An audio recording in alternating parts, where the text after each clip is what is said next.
Okay, everyone, welcome. Thanks so much for being here today. Again, my name is Craig Van Kempen. I am with the Adolescent Health Initiative here in Ann Arbor, Michigan. And I'm here with my Assistant Director, Ellen Wagner, who I'll let introduce herself. Hi, I'm Ellen Wagner, as Craig said, Assistant Director at the Adolescent Health Initiative. Great. So today I'm going to take a little time to talk to you about how you can make your clinic spaces more affirming. And the way we're going to do this is through knowledge of terms, inclusive language, and through visual cues. Next month, we're going to take a much deeper dive into how you can take this out into your school and make sure your school is an affirming environment. But I thought it would be best if we focus first on the environment over which you have the most control, being in your school-based health center, and then discuss how you can advocate for similar protections and attitudes in your school. I'd like to thank Molly for giving us a great overview of the landscape for adolescent HIV infection last month. And I wanted to let folks know that there will be a little bit of overlap between our two presentations, but we really feel like this will help deepen your understanding of the topics discussed. So this slide deck today is adapted from our 4 15-minute mini trainings we call Sparks here at the Adolescent Health Initiative. We received funding to pilot these through a Michigan Medicine Diversity, Equity, Inclusion grant. And the goal was to help primary care providers and staff feel more comfortable with the new gender identity, name, and pronoun fields in our EHR and learn the background information about these important fields. Ellen is here because she provides some valuable perspective on this, and one of our core values at the Adolescent Health Initiative is collaboration, so we felt like adding more voices to the conversation was very appropriate. So our biggest objective today is an overarching. We would like you to develop strategies to support LGBTQ+ and allied youth in promoting a welcoming environment in your health center. And we really want you to leave with a toolbox of things you can pull out to help youth create, co-create, and you create an affirming environment in your health center. And just to dive a little deeper in that, specifically, we'll hope that you learn the following skills and add them to your toolbox. First of all, we want you to be able to describe characteristics of an LGBTQ+ friendly and affirming environment in your health center. We would like you to know how to access materials and resources to create an LGBTQ+ welcoming environment. We want to make sure you understand how confidentiality practices contribute to affirming environment for LGBTQ+ youth. And we want to make sure you support youth involvement and leadership in your health center through mechanisms such as a youth advisory council, peer education group, Gay Straight Alliance, or other activities. I hope all of you had a chance to download the reflection and planning sheet for affirming practice with LGBTQ+ youth.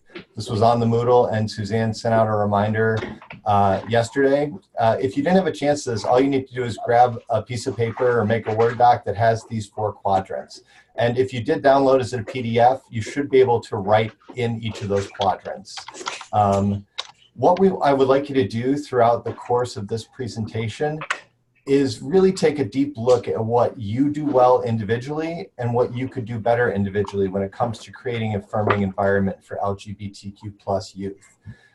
Along with that, I'm really interested in hearing from you what your health center does well when it comes to affirming practices and what your health center could do better when it comes to affirming practices. So as we go through this presentation today, I'd like you to notice and write down anything that comes to mind as it relates to these 4 quadrants. Since last time we had such good participation during the presentation, I thought we could do it again. So I'll be asking folks to share this at various points in this presentation. So please take some time, be thoughtful, and share when it's appropriate. So I want to give you a couple examples of some things that we've seen that could potentially be hurtful or unwelcoming to LGBTQ+ youth, and therefore would go on the could do better quadrant. So some of those things include assuming heterosexuality when someone says they're sexually active. So asking someone who identifies as female if they have a boyfriend, things like that. The other thing that we've seen a lot is not using someone's chosen name and pronouns after they've provided it. And we're going to go deep into that when we talk about inclusive language. Some organizational examples of doing well include having a gender-neutral bathroom, making sure you collect those chosen names and pronouns along with sexual orientation at every registration appointment, and sharing with the entire staff why it's important to add your personal pronouns to an email signature, business card, or name tag. This is just a taste of things to come, and we'll review these strategies throughout the presentation. I just wanted to give you a few examples right at the beginning here. The patients, I just want us to remember that the patients that we work with, and all of us on this call, hold multiple identities, including race, religion, nation of origin, and gender identity and sexual orientation. I wanted to remind you that many people experience discrimination based on one or more of these identities. For example, age is one of these identities, and adolescents are sometimes treated as less than by adults. Especially when it comes to LGBTQ plus youth, they are often discriminated based on who they're attracted to, what their gender identity is, or how their gender is perceived by others. These youth may be bullied in school or experience family rejection, even estrangement. And as we saw last session, they may have increased mental and physical health risks as a result of stigma and discrimination. It's also important to note that LGBTQ plus youth can be resilient and thrive, especially when they're supported by the adults in their life, and that includes all of you. So we're going to jump in with common terms and concepts. So this is one of the most important things we believe healthcare professionals can do for their LGBTQ plus patients, because having an adult provider or staff member who is conversant in these concepts can often be the difference between being heard and accepted or feeling like the adult is, they're trying, but they're not really getting it. This recently happened to me. I am a psychotherapist in private practice along with my job here at the Adolescent Health Initiative. And a young person who identified as transgender was sitting down in my office. And he said he was experiencing gender dysphoria.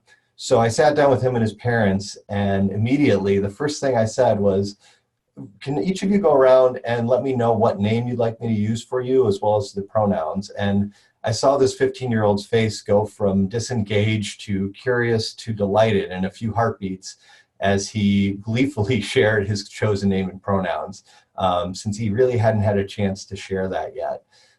This, to me, illustrates the importance of reviewing terms and concepts. And I know this is a basic review for some, so I want you to I give thanks for each of you for having patience for all the levels of learning on this call, because even though it might be review for many of you, there might be some folks on this call who this is a newer concept for. So the first step in providing an affirming environment is to become familiar with these terms. So I'm going to use LGBTQ+, that's the acronym that I choose to use, and that stands for lesbian, gay, bisexual, transgender, queer, or questioning. And the plus sign indicates that there are lots of other identities not listed here, such as intersex, asexual, non-binary, and many more. We'll talk about a couple more of these terms in a moment. But first, let's meet our hypothetical patient and walk through his identities to better understand these terms and concepts. So this is Max. Max uses the pronouns he, him, and his, and identifies as a transgender boy who is bisexual. His sex assigned at birth is female, which means that when he was born, the provider said, it's a girl, based on external genitalia. So we're going to use the genderbread person as a model to help us understand Max identities. There are a number of other models along with this to represent these concepts, but we feel like this is the one that's the simplest and easiest to understand when you're teaching other folks how to do this. But to see these concepts illustrated in a more complex and thorough way, we also recommend checking out the Gender Unicorn by Trans Student Educational Resources. That takes a deeper dive into that. But going through the genderbread person, we'll start by looking at gender identity, which is represented by the brain at the top of the drawing. Remember, this is our internal sense or feeling of our own gender. So it can be male, female, neither of these, both, or other genders. Now let's look at sex assigned at birth. We know that sex has multiple meanings, but in this case, it refers to the way babies are classified when they are born. Sometimes this is referred to as biological sex, but the most current term is sex assigned at birth. It's based on physical anatomy or chromosomes. Now let's look at how it relates to gender identity. You'll remember from Molly's terms last month that cisgender people are those whose gender identity is the same as the sex they were assigned at birth, and transgender people are those whose identity differs from the sex assigned at birth. Sometimes folks who identify as cisgender say that they're not consciously aware of their gender identity because it always has fit with how society addresses them. However, everyone has a gender identity, and transgender individuals may be more aware of their gender identity because it doesn't always align with how society addresses them. I wanted to share a quick story here from one of my colleagues when I used to work at the Corner Health Center, a school-linked health center in Ypsilanti, Michigan. My colleague there, who does a lot of the transgender work, used to share this story. She has a 5-year-old, and they were discussing the differences in genders. And he said, "Oh, so you're not a boy in your penis, but in your heart." So that to me was a very, even though it doesn't match with our brain picture here, that was a simple but great way to illustrate the difference between sex assigned at birth and gender identity, although we do tend to say it's in your brain instead of your heart. So back to Max. We know that Max identifies as a boy and female. Now let's consider the term expression. Think about the ways that people might present their gender. In Max's case, as we see from the picture, he expresses his gender in a traditionally masculine way, including his clothes and haircut.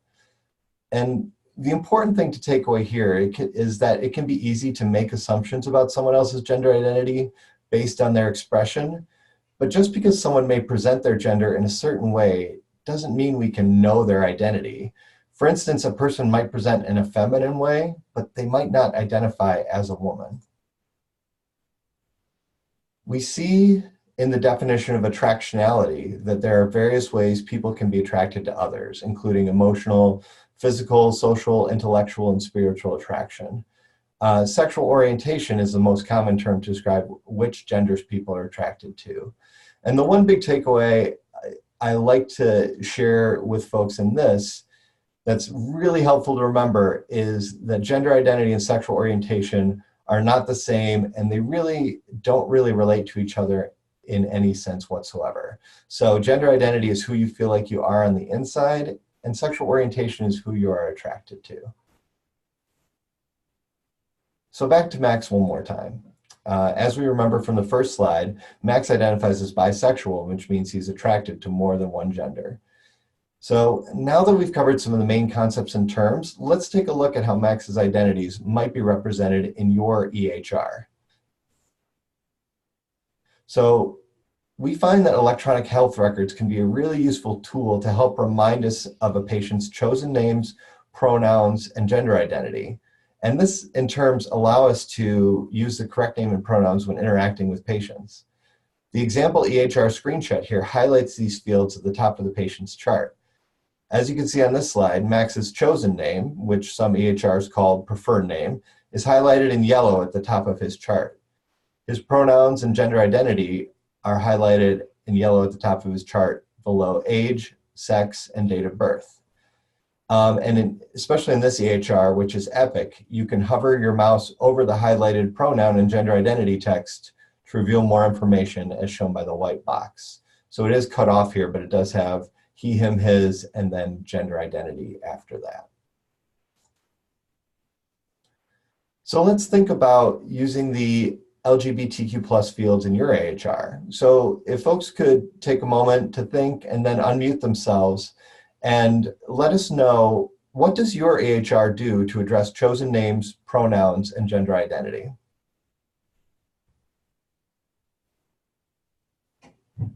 We'll take this moment for a sip of water. Good afternoon, this is Maureen from River Rouge in Michigan. We just started Epic in our clinic not that long ago. I was not aware that it could do that. So of course, my Epic, if you could have any quick tips for us that you could send out, that would be very awesome. Sure. We struggled with this a great deal.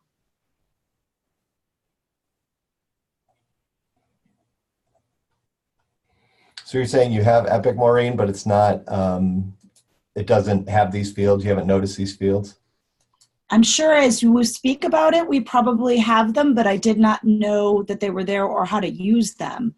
And that is a good lesson to probably hear for all once we transition over to Epic or something like that, to really inquire about that, because that was not part of our normal orientation to the descriptions of how to use Epic.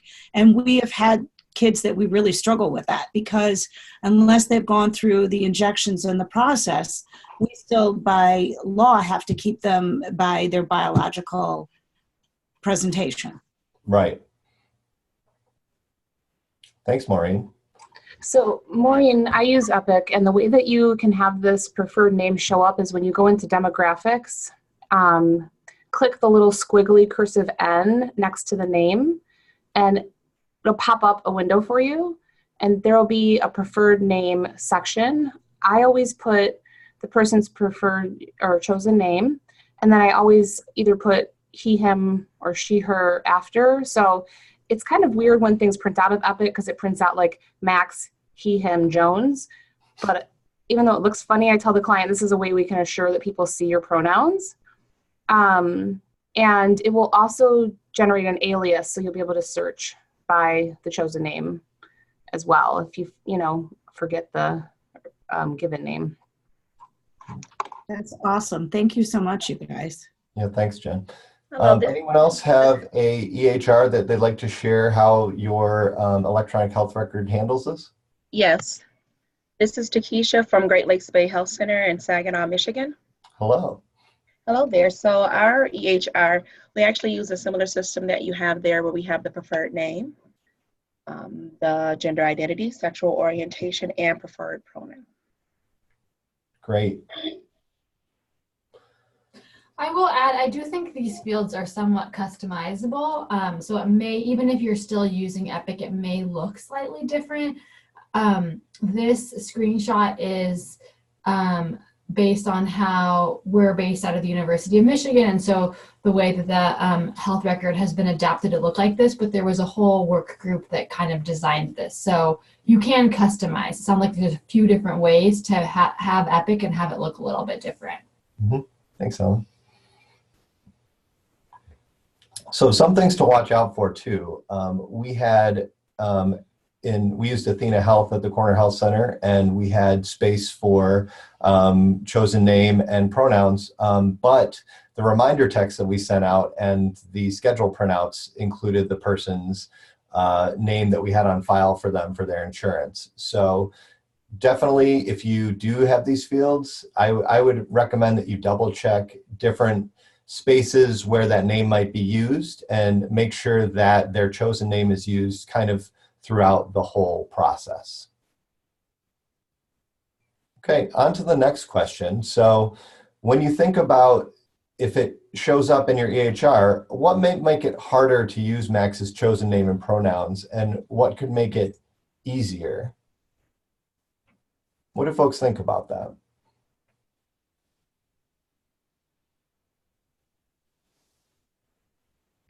Hi, this is Dr. Maurer from University of Miami. I think I have one particular example of a patient that we've worked with who does identify as transgender, and but is very afraid of the stigma associated with it, and then this patient's family is not on board, and so essentially to only like a couple of people, this patient feels comfortable more or less expressing himself as a transgender male, and doesn't want anything actually put in the medical record out of like fear of parents obtaining some of that information. And so we run into, you just have to be very conscientious of the confidentiality side of things, of realizing that a lot of these patients likely are not out to their families yet and might come from very conservative backgrounds, and so patient safety is also important one issue that we've run into in utilizing some of these functions. Yeah, thanks, Dr. Maurer. That is a great point, that many people might be out at their health center. They might feel comfortable being out with your clinic if you're affirming, but it's very important to make sure you understand where they use what name. And again, it can be very difficult to track sometimes, but we encourage you to track it using your EHR and making sure that the notes come up to make sure things are kept confidential when they need to be. I second that with Dr. Mike there. So maybe, I don't know if the system offers a pop-up that can be shown for the charts. So within Centricity, there is, the banner there, but there's also a pop-up, and I don't think the pop-ups will print off if there was any, say for their clinical visit summary that the parents would utilize. That might be another option to use, where a pop-up is displayed and says the patient preferred name and confidential relating to, providing this information to their parents at this time. Great. Thank you. Welcome. All right. In the interest of time, we're going to move on, but thank you all so much for that. So Max is a fictional character, but let's hear from an actual young person, Ava, who says, when someone uses my correct name and pronouns, it makes all the difference. I feel seen and respected. So any work that we can do around shifting our language and making sure that it's communicated throughout our health center can make our patients feel more welcome and affirmed.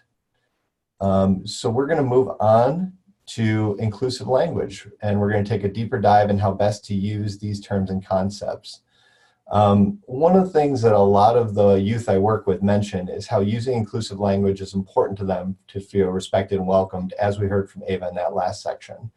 So in this section, we're going to explore how the words we use when interacting with LGBTQ plus youth can make someone either feel welcome in our health center or deter them from accessing healthcare altogether. And again, we've got a couple concepts that are repeated from Molly's discussion last week, and we hope that this will continue our practice and learning. So for the next few minutes, we're going to follow a hypothetical patient named Ray through a visit to their school-based health center.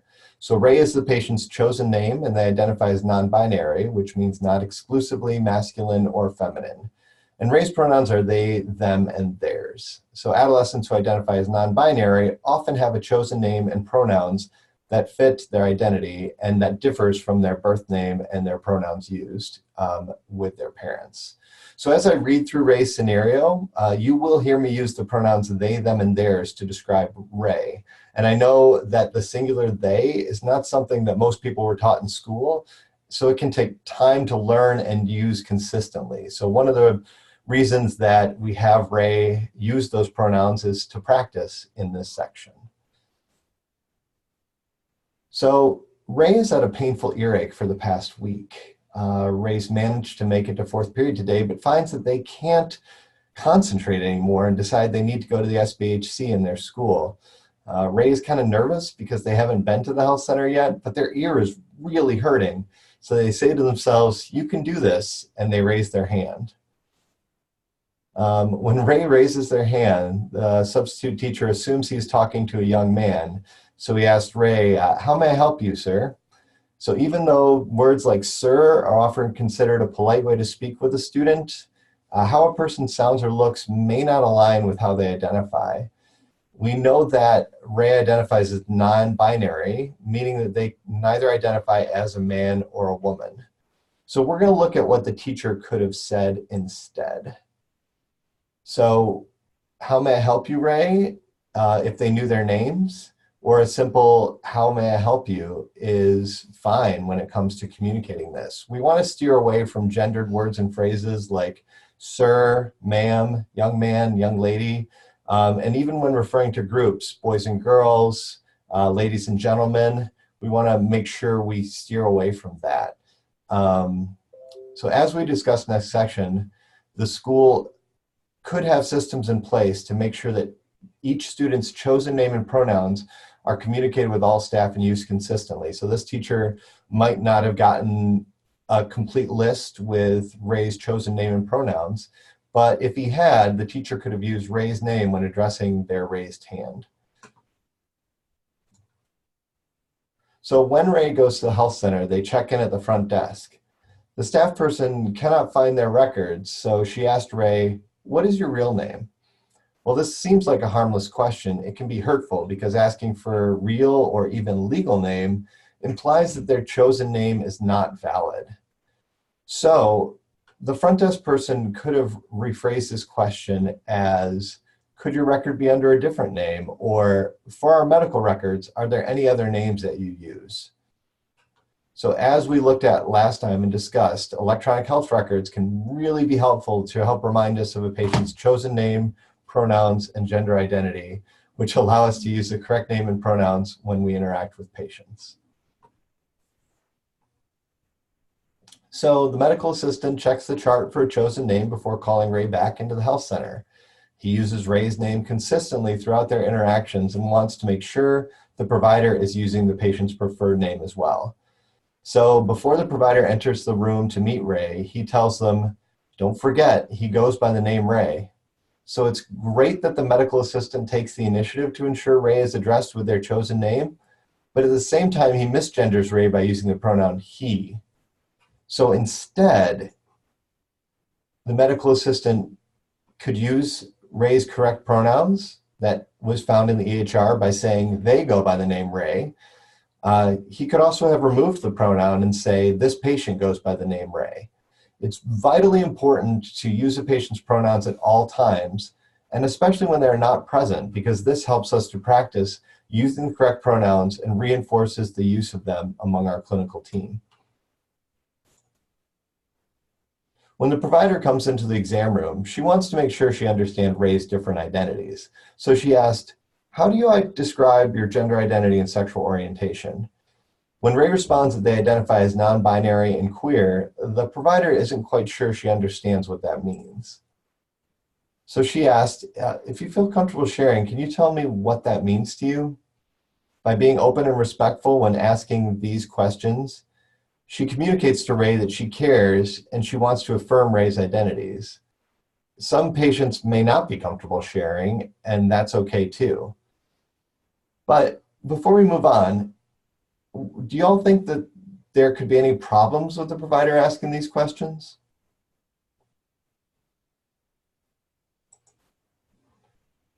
So the questions the provider asked are appropriate if they relate directly to a patient's visit.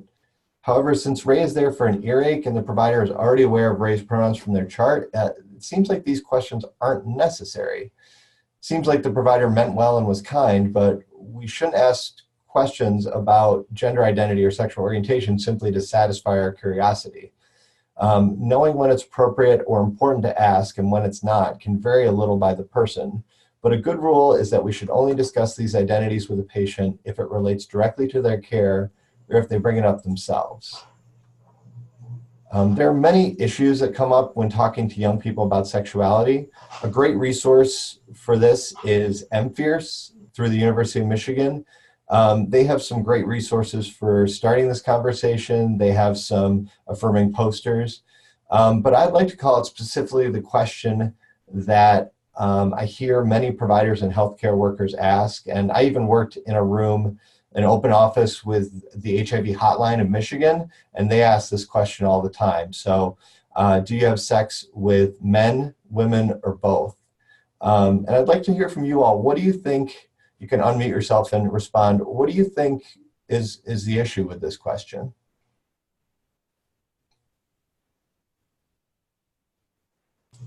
Hi, Greg. This is Matt Mikey down in Miami again. I want to actually take a couple steps back. Okay.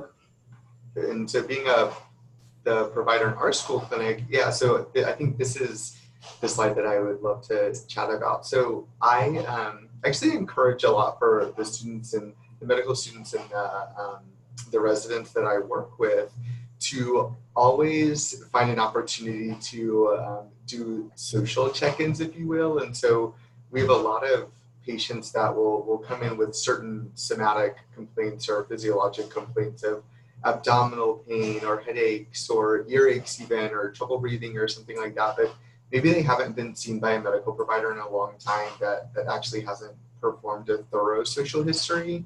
And so I would actually counter your point of, sticking to, not asking these questions if it's not necessary, where I think that it's in most cases always appropriate to ask social history questions, including gender identity, especially if you're a provider that is not as familiar, because it can help us to really familiarize ourselves with the process and the experience that our patients go through. I just find that it helps to build a stronger bond. And many of these kids maybe have never really been, and many of our patients have never been asked these questions by too many healthcare providers or just people in general. And I think that our clinics, being very protected spaces, can provide that sort of outlet for our patients who might identify as either transgender or non-binary, or whatever the individual patient might identify as. And so I actually don't think that it's inappropriate to ask these questions during other sort of medical complaints. And that comes from being on the provider standpoint of, you don't know the next time that patient's going to come into your clinic because they only came in for a sick visit. And most teenagers we know don't see the doctor on a regular basis because they're otherwise usually healthy. And so I really do place a large emphasis on trying to gather as much other information about my patients as I can during even very routine visits, whether it's an immunization follow-up or a sports physical or whatever it might be.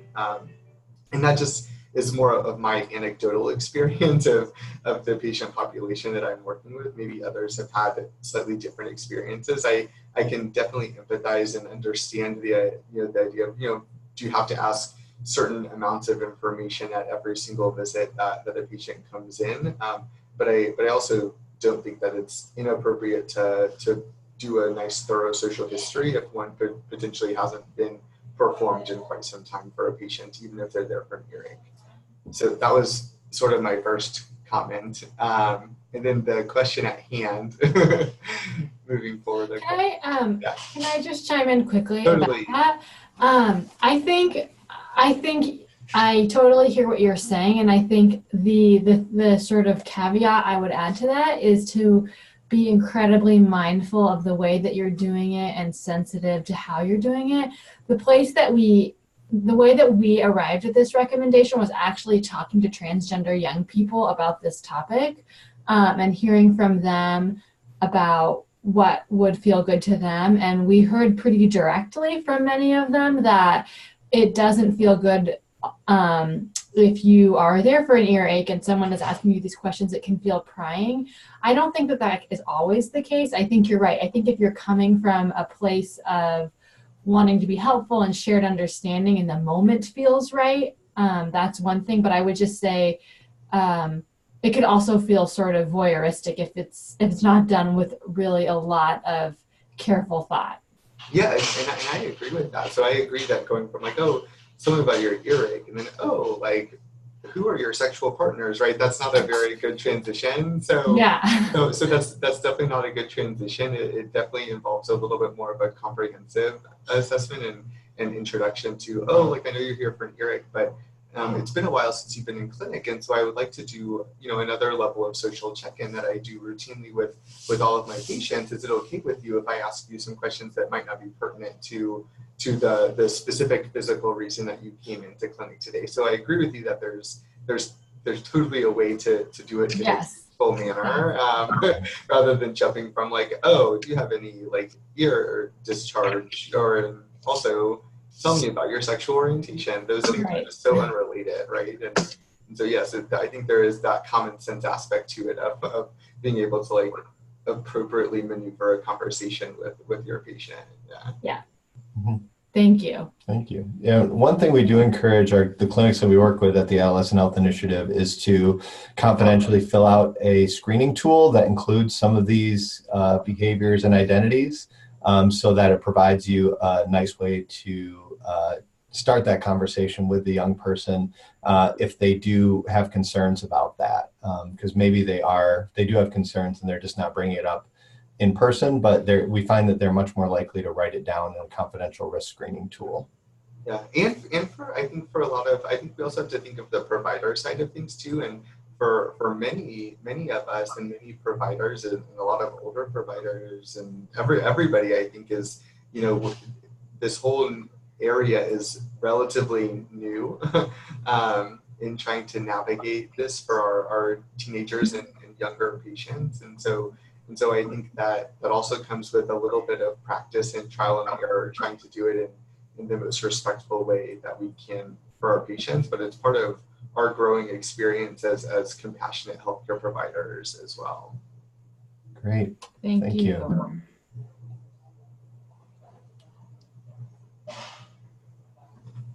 Okay. I have a question. Yeah. This is Cheryl. I work at a school-based clinic in Houston, Texas. Hello. And one of the problems that I encounter at my clinic is that we have to do the RAPs on each student at least once a year. And the RAPs ask questions about whether they're sexually active or not. And so since we have to do it once a year, if the patient comes in for a sprained ankle or a sore throat, you know, or conjunctivitis or whatever, we don't know if they're going to come back after that. So we have to get it at that first visit so we can meet our yearly requirement. And so it does get kind of weird. The patient is looking, you know, asking, why are you asking me about my sexual history and things like that when I'm here for a sore throat or I'm here for a sprained ankle? So I think in that case, kind of going back to the point that we were talking about, kind of the framing of those conversations. If you're doing that, that's a practice that you're doing, which I really think is a best practice, actually. It's something we recommend, doing RAPs, doing confidential risk screening at every visit. So it's great that you're doing that, because you never know what it will, even if you didn't have that requirement and you had seen someone in the last year, it's helpful to always screen, because you don't know what's changed since the last time you saw somebody. But it can be helpful to just be transparent with your patients and say, this is part of our process. We do this, you know, just what you told me. We do this every time somebody comes in, because we don't know if we're going to see you in the next year. We want to just best meet your needs. And kind of explaining it that way. And I think it's especially important to just make sure the young person knows you're not sort of targeting them or asking them specifically, but it's just a broad practice that you have. Right, and that's how we handle it. Mm-hmm. I think that sounds like a great approach. Okay. Great. Thank you all for this discussion. This has been really great. So back to this question. This erases, to me, do you have sex with men, women, or both, erases those people who may have non-binary partners. So one of the youth I work with said, you know, I was asked this question and I'm like, my partner is non-binary, so I don't know how to answer this. So things you could say instead would be things like, tell me about the types of people you have sex with. You know, again, once you get into that conversation, not directly from earache to that. Or what is the gender identity of the partners with whom you engage in sexual activity? Okay. I want to talk about making mistakes too. So throughout Ray's visit, we saw school and health professionals make some mistakes in their interactions. And this is probably not the first time Ray has been spoken to in ways that devalue their identity. So even though health professionals may be well-intentioned and committed to creating a safe space for LGBTQ plus youth, these mistakes can add up and be hurtful. And experiences like these may prevent patients like Ray from seeking care or being open about their healthcare needs. If we make a mistake, a sincere and brief apology is the best way to move forward. If you use the incorrect pronoun or name, you can simply say, I'm sorry, I meant to say, and then insert the correct pronoun and or name. It's best to accept responsibility, apologize, and move forward instead of apologizing over and over again, which can make the situation more uncomfortable for the patient. So our 6 strategies for using inclusive language when caring through LGBTQ plus youth. And as we go through these, I'd recommend that you mark on your quadrant sheet where they each fall for you or your organization. So we can start by using a non-judgmental tone of voice and body language. This can definitely help patients feel comfortable with us. So some examples of unwelcoming body language could be speaking loudly or too fast. You know, if you only have those 15 minutes, it can be you're trying to get everything in. Looking away, backing away, crossing your arms, rolling your eyes, that can be all perceived as judgmental by youth. And some of the impact would mean that a patient is less likely to return to care, a patient is less likely to be honest with you, and the patient's feelings may be hurt. So having a warm tone and body language can help a patient feel supported and heard when discussing potentially sensitive issues with us. Our second tip for using inclusive language is avoiding assumptions about the gender identity, sexual orientation, and health behaviors of our patients. So as we mentioned before, assuming a young man is heterosexual and asking him if he has a girlfriend instead of using a gender neutral term like partner. It could also mean asking a woman what form of birth control she uses without first taking a comprehensive sexual history. Perhaps she is asexual and doesn't have sex at all. Perhaps she does not have the type of sex that results in babies and birth control is useful for. So just taking a comprehensive sexual history and not making assumptions can really help the patients feel welcomed. As we discussed, not using gendered language, boys and girls, ladies and gentlemen. I have defaulted to the term folks with an X on the end, as it's much more inclusive of many gender identities. And it's important to use a patient's name and pronouns at all times. This includes when we're speaking with a patient or about them. For example, when coordinating a patient's care with a colleague, as we saw in the scenario. So even when you're reporting out during a report, it's very important to use the patient's correct name and pronouns. As we mentioned, if you make a mistake, offer a sincere and brief apology. And then finally, ask for feedback from patients. This is important for all adolescent patients, but especially for those who identify as LGBTQ. Welcoming and soliciting feedback from patients gives them permission to speak up if they say something hurtful or if they have suggestions that can help us learn. One of the ways that we recommend that clinics do this is through the administration of adolescent-centered patient satisfaction surveys. So very specific towards adolescents, given to adolescents, not their parents, and using these surveys to inform quality improvement initiatives. So which of these are most challenging for you?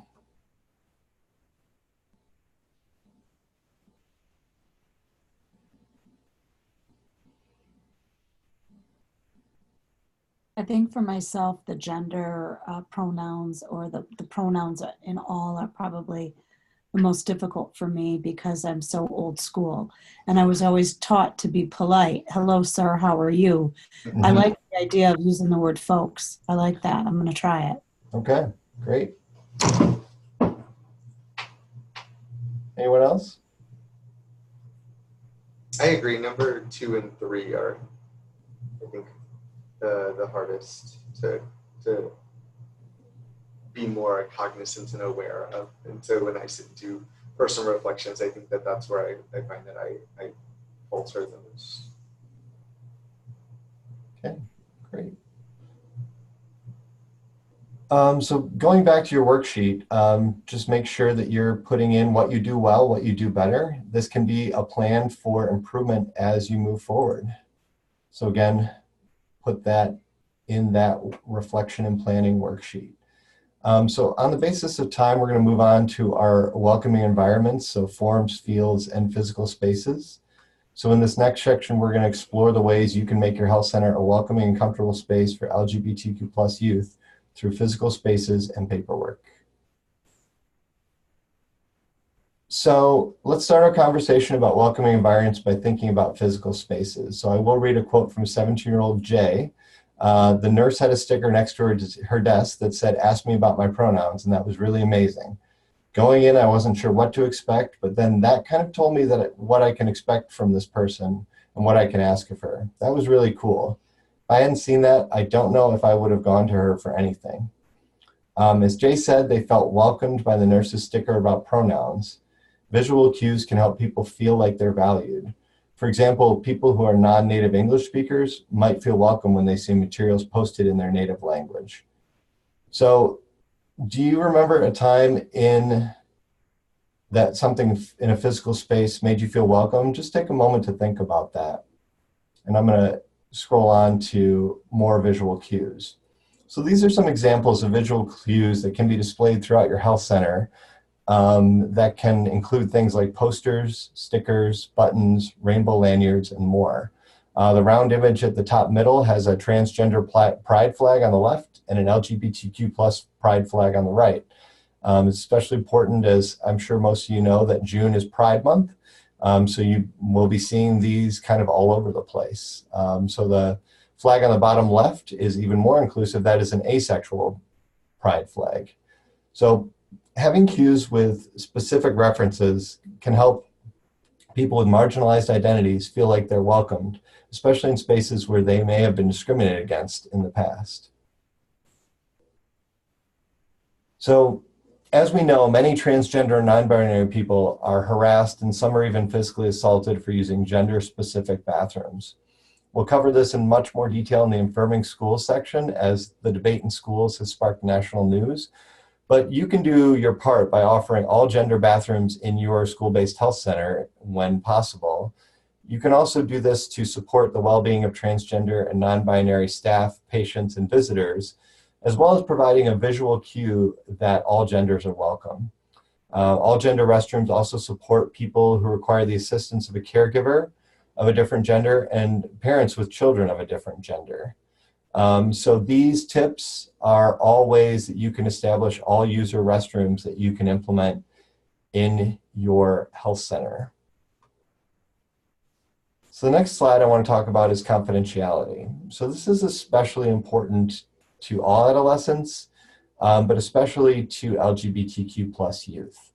As we discussed, those youth who are not out to their parents can be reluctant to access healthcare because of the fear that their provider will share something that they're not comfortable sharing or ready to share. Assurance that providers will not disclose confidential information will help young people feel safer talking about their gender and sexuality. So making sure that young people know what you're willing to share, what you need to share versus can't share, and just making sure they understand that is very important. And privacy is also important. Letting health centers and teens know the laws in their states, letting know their rights. And these rights don't always cover whether someone's out or not. So it's important for you to talk about what you personally will do to protect their confidentiality when it comes to their sexuality. AHI has resources for the legal health rights for many states and is willing to develop these resources for those that we don't. And I'll say, just hearing from people on the phone, we definitely have them for the state of Texas and the state of Michigan. So reach out. We do not have them for Florida yet, but we could make them. Yes, we're more than willing to develop these. So the other thing that makes LGBTQ plus youth feel welcome in a health center is having inclusive health education materials. So these are two links where you can find important LGBTQ health materials, and it can reflect the needs of LGBTQ plus youth. Maybe they're in a more private location too, like an exam room or a restroom. So this both provides health information as well as indicate that, hey, we think about you in this health center. We're paying attention to your specific health needs, and we really care about your well-being. And making sure that your health education materials represents the breadth of all the patients that are seen in your clinic is very important. I want to talk about some of the national or online resources for working with LGBTQ plus youth. So you may have heard about the Trevor Project, which is an LGBTQ plus specific 24/7 crisis hotline, specifically for suicide, but also for any sort of mental health emergency or just someone's having a crisis and they want to talk to someone. The Q Card Project is a simple and effective way for LGBTQ plus to communicate with their healthcare providers. It just allows them, again, to write down their gender identity, their pronouns and name if your EHR doesn't have them, and just hand you a card that has all that information and what they're comfortable talking about. So that is a great resource to have in your waiting room, in your exam rooms, in your bathrooms, to allow young people who might identify as LGBTQ plus to communicate that with you. And then the other two, the genderdiversity.org has resources, providers, parents, and youth on gender diversity, and some of the ways to keep that in mind. And the National LGBTQ Health Education Center has some really robust trainings, workbooks, and guidebooks around inclusive forms is one of my favorites, called Ready, Set, Go, but other trainings for healthcare professionals as well. So I'm just going to give a little sample of the inclusive forms from that LGBTQ health education resource. So inclusive forms ask patients to share their chosen name and pronouns. They separate sex and gender, so they ask one question about a patient's gender identity and another question about their sex assigned at birth. And as we learned, a patient's sex assigned at birth will not always align with their gender. Inclusive forms also include questions about a patient's sexual orientation, both for protecting health behaviors, as well as letting the patient know that your health center recognizes and supports all sexual orientations. But it also allows you to accurately represent your patient population as you track demographics. Again, like we talked about, replacing gendered words like husband and wife, boyfriend and girlfriend, mother and father, with gender neutral spouse, partner, and parents, guardians, which can also remind us to not use gendered language when we ask about a patient's relationship. And again, we want to make sure that your electronic health records are up to date and that we use them when we interact with patients. So here are the strategies for welcoming forms, physical fields, and physical spaces we just discussed. Take just a moment to look at this list and think about what you do well, what you could do better, and what your organization does well and what they could do better. And take a moment to record that on your worksheet. And we're gonna go right on to a more specific population, caring for transgender youth.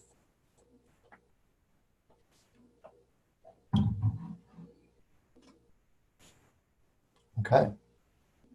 So we spent a fair amount of time focusing on LGBTQ plus youth in general. So this last section, I'd like to focus on creating an affirming health center environment specifically for adolescents and young adults who identify as transgender. We will discuss this a little more because I noticed one of the case studies has to do with a young person who is questioning their gender identity.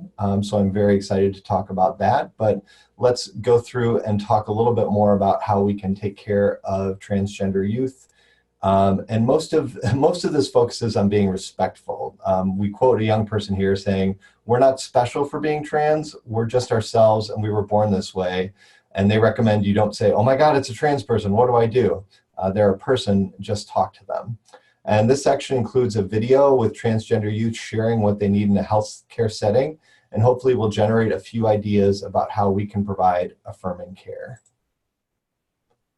So we're going to focus in on the T in the acronym LGBTQ+. As you may recall from the common terms and concepts section, it's an adjective which describes someone whose internal sense of their gender does not align with the gender they were assigned at birth. So the word transgender or trans itself is an umbrella term which includes many identities listed here. And the plus sign is a reminder that there are many more and language evolves quickly, especially within youth culture. So when you hear or learn new terms that you're not familiar with, one thing you can do is educate yourselves using the resources on your hand. So we suggest transstudent.org, their definitions, which is consistently updated as new words and identities are used. And that's actually curated by the people who hold these identities.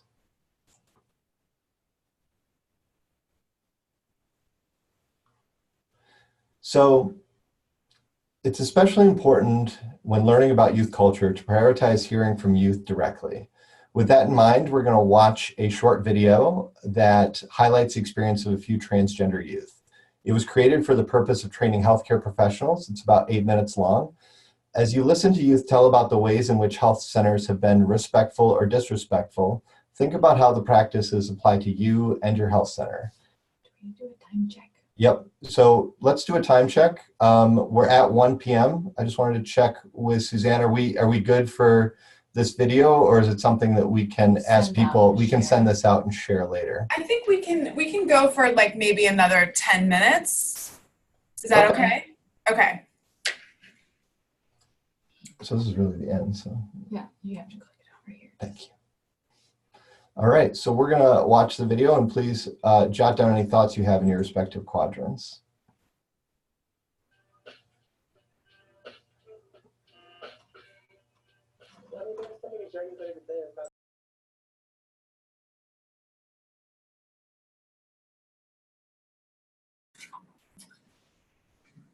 Craig, I think we actually need to play the video in order to get the sound to work. Okay. Can you stop share and then we'll. Yep. He can play it, but he needs to click a button. Okay, no, I'm sorry. You can play it, but you need to click. Click the share button. You need to click the share button. Sorry, Sorry. If you click the share button, Craig, and then at the bottom of the share button, you will see where it says share computer sound. That way we can also get the video. Perfect. Thank you so much. Thanks. Yep. Sorry about that. Okay. Does that work? Yeah. Should be hearing some music right now. I mean, there are so many journeys that exist. I mean, we all have a different path, and and trans identity is only one, and no one is wrong for how they understand themselves. My name is Danny. I work at the University of Michigan for a couple different programs. On this project, I'm working with the Adolescent Health Initiative to get information about what it's like for transgender young adults to navigate the healthcare system in hopes that we can work to make it better. As a transgender person myself, I care a lot about educating people on this issue and improving our healthcare services, especially because many trans youth are at high risk for depression and suicide. For this project, we met with transgender young adults in the Ann Arbor and Detroit areas to hear their experiences with healthcare. We recognize there are many other viewpoints not represented here and do not intend to speak for the entire transgender community. This video was created as a companion to trainings by the Adolescent Health Initiative for healthcare providers and staff. It's our hope that sharing these perspectives will help you better understand some of the challenges faced by transgender youth so we can work to improve the healthcare system.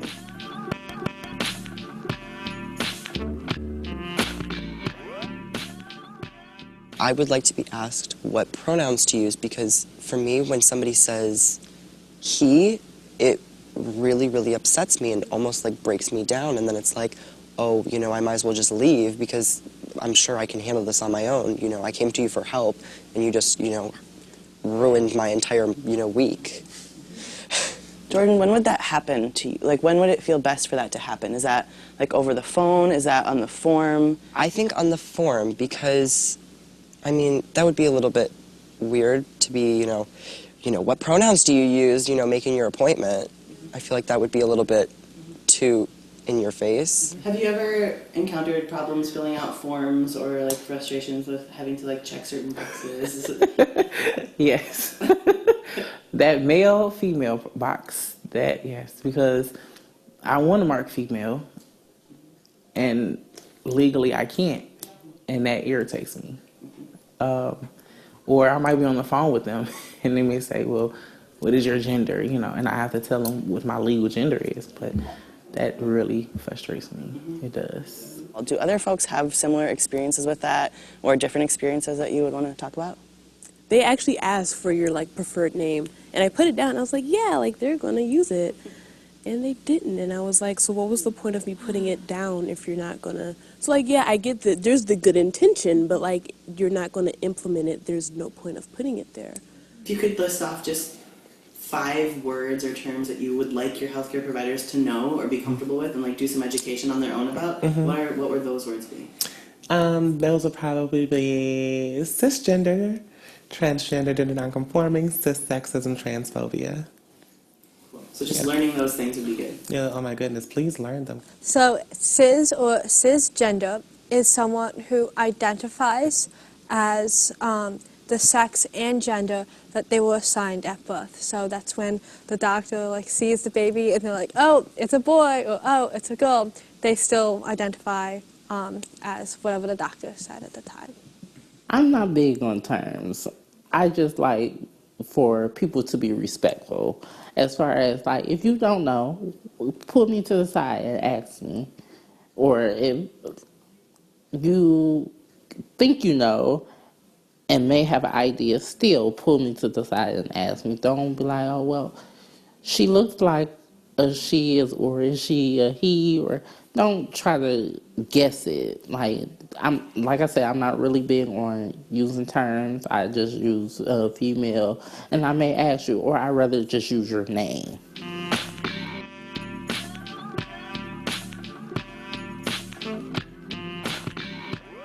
you don't know what we're going through. And a lot goes on in our heads because we have to deal with the world accepting us being transgender. And health is something that is a big concern with us. I think for me, one of the biggest problems I encounter is that whenever I go to the doctor, I end up telling the doctor more about my body than the doctor tells me, because they just don't really understand stuff or understand how things work, which I get, but also it's kind of their job to know. And I feel like, I mean, and I know that like hospitals are supposed to provide training for them and stuff like that, but they don't. And so it ends up being, you know, because trans people's bodies and what they're experiencing and what cis people go through are totally different in a lot of ways, but in a lot of ways they're not, and they don't really know where that is, and what kind of boundaries those things have. And it just gets really weird sometimes. Can you just talk a little bit about what it feels like to sit in the lobby? You know, after you done signed in, and especially like me, I don't have my name changed legally done just yet. My gender marker is not legally changed either. So it's kind of hard for me to have to sign in and, you know, give up all my documents and stuff like that. And whatnot, I retrieve them back and then wait patiently for the doctor or somebody to call you out. And then you're just waiting on that door to open, and you're just like, oh God, what are they gonna say? What are they gonna say? How are you gonna do this? You know, and then when they call your name out, I mean, you kind of don't want to just sit there, because then they're gonna look at you and be like, hey, they just called you. No, they didn't. No, they didn't. No, they didn't. Wrong person. I just wish that their kindness like extended to trying to find a level of understanding with their trans patients that I just don't think exists for a lot of doctors. Because it's so amazing and frustrating to see those wonderful intentions and then just still leave really upset. Yeah, a trans-friendly doctor's office would be people who are culturally competent, people who actually, I feel like if you don't have a desire to be affirming of different identities, then don't be a healthcare worker. Statistically, you're going to have quite a few trans people entering into your office. So that's a lot more common than your very, very rare disease that you might spend a month studying at your medical school. So it's not just this, you know, one tiny segment. If you can learn and study about a very rare disease, that you can also learn and study how to be respectful and polite to trans people when they come in. Now is more of a time than anything to want to get on the bandwagon of trans healthcare. You know, because it is happening, it is out there, and more folks are coming out, not necessarily at, you know, 30, 40 years old, even 20, consensual, I should say. You know, people are coming out younger and younger. You know, I Am Jazz is 7 years old. And when you actually take the time out to really focus on, you know, what your client or what your patient's, you know what I'm saying, needs are, and you really have that, oh, okay, I can do this, you know what I'm saying? Because it's not really that hard, it's not that difficult. Or even if it is something difficult, challenge yourself. Challenge the medical system. Challenge the healthcare field. Do it. You know what I'm saying? Because what's the worst they're going to tell you? No. All right. Well, thank you all so much for watching that. Ellen had to say her goodbyes. She had to jump on another call. But we're just going to power on through here.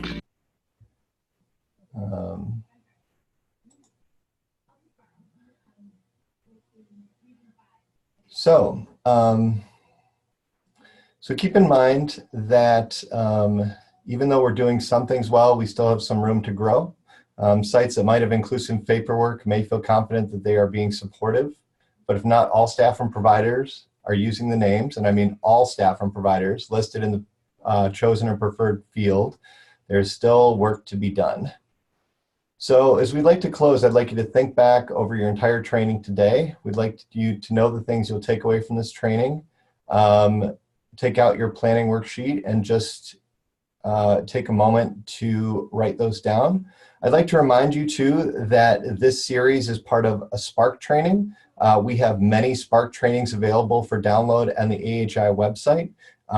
From such diverse fields as adolescent brain development, adopting a non-judgmental stance, being adolescent friendly, and even supporting trafficked youth. So please go to adolescenthealthinitiative.org and you can download any Spark trainings for free. They're open access. We wanted to make sure you're available for that. So it sounds like we want to move into questions. So thank you so much.